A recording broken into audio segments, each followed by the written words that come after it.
माझं नाव आहे सदानंद जंगम. एक सामाजिक बांधिलकी म्हणून मी एक खेडमधील रोटरी प्रतिष्ठान संचलित रोटरी इंग्लिश मीडियम स्कूल या एक सामाजिक भावनेतून हा एक विषय आपण शैक्षणिक असल्यामुळे तो हाताळला.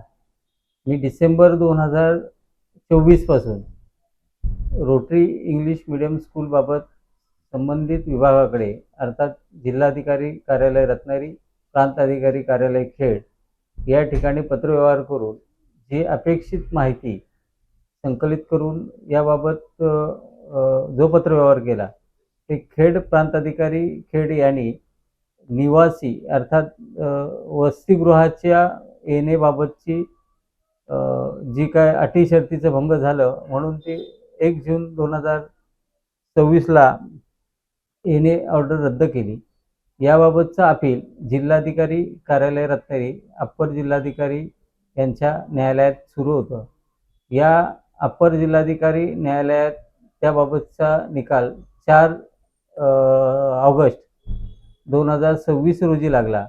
या अपिलाचं अंशतः मान्य करून ते अपील पुन्हा रिव्हिजनसाठी खेड प्रांताधिकारी कार्यालय खेड माननीय प्रांताधिकारी न्यायालयात उचित सुनावणीसाठी पाठवल्याचं आम्हाला तसं लेखी पत्र.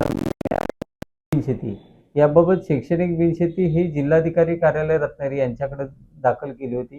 ही डिसेंबर 2024 याच वेळेला दाखल केली होती. याबाबतचा पत्रव्यवहार सातत्याने आमचा आजही सुरू आहे. मात्र माननीय जिल्हाधिकारी यांनी कुठेही याबाबतचं गांभीर्याने विषय न हाताळल्यामुळे आजही शैक्षणिक बिनशेतीबाबत काय निर्णय झाला हे समजून येऊ शकत नाही. मात्र याबाबत मी मार्च 2026 रोजी प्रांताधिकारी कार्यालय खेड येथे उपोषण ला बसल्यानंतर त्याच दरम्यानी महाराष्ट्र शासनाचं अधिवेशन चालू होतं. त्यावेळी उच्च सभागृह मध्ये माननीय अनिलजी परब यांनी तो मुद्दा शिक्षण मंत्र्यांच्या समोर मांडल्यानंतर माननीय शिक्षणाधिकारी यांनी ते शाळेचं बिनशेती हा विषय किंवा जे काय तांत्रिक बाबी आहेत हा विषय वेगळा, पण त्यांनी अतिरिक्त माहिती दिली की या शाळेला 2008 पासून आजपर्यंत मान्यता नाही ह्या मुद्द्यावर मग त्याचं गांभीर्य ओळखून आम्ही त्याबाबतची सगळी माहिती घेतली आणि ती वस्तुस्थिती आमच्या दृष्टीने तरी खरी वाटते. कारण का शिक्षणाधिकारी जिल्हाधिकारी किंवा संबंधित यंत्रणेकडनं ज्या गोष्टीची मान्यता याबाबतच्या ज्या काय पडताळण्या केल्या तर त्यात कुठेही आम्हाला त्या मंजुरीचं पत्र दिसलेलं नाही. म्हणून आम्ही CBSE पुणे यांच्या इथेही गेलो. मात्र तिथेही CBSEने सांगितलं आम्ही फक्त परीक्षा घेणं एवढीच फक्त आमची जबाबदारी आहे. त्या पाल्यांचं आणि पालकांची एक नैतिक जबाबदारी आहे की आपल्या पाल्य आणि पालक हे आपण ज्या शाळेत आहोत किंवा ज्या ठिकाणी आहोत त्याचं पुढील भविष्य काय असावं. म्हणून ह्या दृष्टीने आम्ही माननीय जिल्हाधिकाऱ्यांना परवाच्या दिवशी पत्र दिलेलं आहे. या विषयाचं गांभीर्य ओळखून आपण उचित कारवाई करावी, त्याबाबतची चौकशी करावी. अन्यथा आम्ही 2 ऑक्टोबर 2026 रोजी खेड प्रांत कार्यालयाच्या येथे उपोषणावर बसणार असं मी लेखी पत्र दिलेलं आहे. माझी विनंती अशी आहे शासनाला की याबाबतची लवकरात लवकर तपासणी चौकशी करून सत्य काय हे लोकांच्या समोर आणि पालक आणि पाल्यांच्या समोर आणावं एवढी आमची शासनाला विनंती. पवित्र मानलं जाणारे शिक्षण क्षेत्रात सुद्धा रोटरी प्रतिष्ठान खेड ह्या संस्थेच्या संस्थाचालकांनी शासनाचा, पालकांचा, विद्यार्थ्यांचा विश्वासघात केलेला दिसून येत असल्याने या संदर्भात शासनाने योग्य भूमिका घेऊन या बाबतीत या 2200 मुलांचा जो प्रश्न आहे, भवितव्याचा प्रश्न, तो शासन निर्णय काढून तो सोडवावा. कदाचित शासनाने असा निर्णय घ्यावा की ती 2200 मुलांचा दुसऱ्या योग्य शाळेत हस्तांतर करून त्यांची शिक्षण प्रक्रिया ती व्यवस्थित पार पाडावी. आमचा प्रश्न हा फक्त त्यांनी केलेल्या गुन्हे किंवा ह्या संदर्भात असून त्यांनी मुलांचं भवितव्य कुठल्याही धोक्यात येऊ नये हे शासनाने याची जबाबदारी घ्यावी. ह्यासाठी आम्ही या आंदोलनाला आमचा पाठिंबा आहे आणि त्यात सहकार्य करणार असून आमचे सगळे मित्रमंडळी यांच्यासोबत सदानंद जंगमांच्या सोबत या लढ्यात उतरणार आहोत. हे साधारण बघितले तर 2008 पासून 2018 पर्यंत आज शाळा ती रन होते. हे जे सगळ्या अधिकारी ते गट शिक्षण अधिकाऱ्यांपासून शिक्षण अधिकारी, जिल्हाधिकारी हे संबंधित सगळे ज्या यंत्रणा आहेत त्यांच्या समोर हे साधारण हे प्रकार चाललेले आहेत. हे जर चाललेले प्रकार आम्ही त्यांच्या निदर्शनास आणून दिल्यानंतर सुद्धा ते चालढकल करत असतील तर यात संशय येण्यासारखी जागा आहे की ह्यात यंत्रणेचे कुठे त्याला पाठिंबा आहे का, यासाठी चौकशी करणं गरजेचं आहे. या अनुषंगाने आम्ही पोलीस स्टेशनला तक्रार देणं किंवा गरज पडल्यास जनहित याचिका दाखल करणं, या सगळ्या गोष्टी आम्ही त्या अनुषंगाने करायची आमची तयारी आहे. साधारण आम्हाला अशी माहिती आता उपलब्ध होते की ज्यांनी जी जागा खरेदी केलेली आहेत त्या अनुषंगाने जे अटी शर्तींची पूर्तता करायला पाहिजे त्यासुद्धा केलेल्या नाहीत.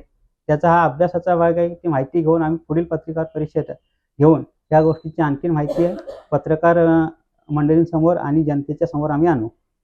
हा विषय अत्यंत गंभीर आहे, कारण 2200 मुलं शिकतायत हाच प्रश्न नाही, त्याच्या अगोदर शिकून गेलेली जी 2008 पासूनची मुलं आहेत त्यांच्या भवितव्याचा प्रश्न आहे. उद्या याबाबत न्यायालयीन प्रश्न निर्माण झाला आहे, ते शाळेत शिकून गेलेली मुलं किंवा शिकतायत त्यांच्या भवितव्याचा प्रश्न निर्माण झाला की शाळा जर अनधिकृत असेल आणि त्या शाळेत शिकलेली जी मुलं त्यांच्या शिक्षणावर जर प्रश्न निर्माण झाला तर मुलांचं भवितव्य धोक्यात येऊ शकतं. त्यामुळे ह्या बाबतीत शासनाने योग्य तो निर्णय घेऊन त्याच्यावर कारवाई करणं गरजेचं आहे. अन्यथा पुढील मार्गाने आम्हाला ह्या बाबतीत न्यायालयाची दारे ठोठावायला लागतील आणि प्रत्येक गोष्टीत पाठपुरावा करून न्याय मिळवावा लागेल. की त्या ठिकाणी 2 शैक्षणिक वापरासाठी इमारती बांधलेल्या आहेत. एक वसतिगृह आहे आणि एक शैक्षणिक गृह आहे. त्या ठिकाणी जाण्यासाठी सुरक्षितच्या दृष्टीने रस्तेही नाही. दुर्दैवाने असं प्रकार कधी जर क्वचित जर घडला, लखनौ किंवा दिल्लीमध्ये ज्या क्लासेसमध्ये घडला आणि असं जर काय एखादी दुर्घटना घडली तर त्याची जबाबदारी कोणाची? मग सुरक्षितेच्या दृष्टीने माननीय जिल्हाधिकाऱ्यांनी त्याचं गांभीर्य ओळखून प्रत्यक्ष पाहणी त्या ठिकाणी येऊन करावी अशी आम्ही त्यांना विनंती केली. किंवा मान्यता नाही असं शासनाचं म्हणणं आहे. तर एकंदरीत जे अवैध शाळा आपण म्हणू शकतो तिला, अशा जर शाळा जर ती चालवत असतील आणि RTE खाली 25% मुलांना ते प्रवेश देत असतील तर त्याचं जे फी किंवा त्याची जे काय त्यांची आपण फी बोलतो ती शासन त्यांना देतं.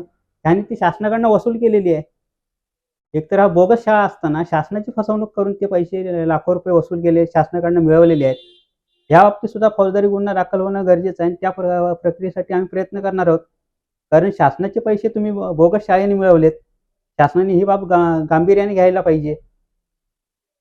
परत इकडनं एक अनुज जोशी म्हणून आमचे इतके पालक आहेत, त्यांनी तक्रार केलेली आहे की त्यांच्याकडनं सुद्धा ते 25% आरक्षणात त्यांची पाल्य बसलेलं असताना त्यांच्याकडनं खालून फी घेतली गेले.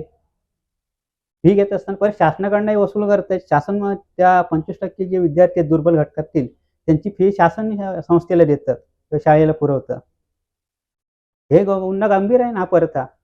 त्या मुद्द्यावर सुद्धा शासनाने लक्ष घालून यांच्यावर स्वतःहून गुन्हे दाखल करायला पाहिजेत.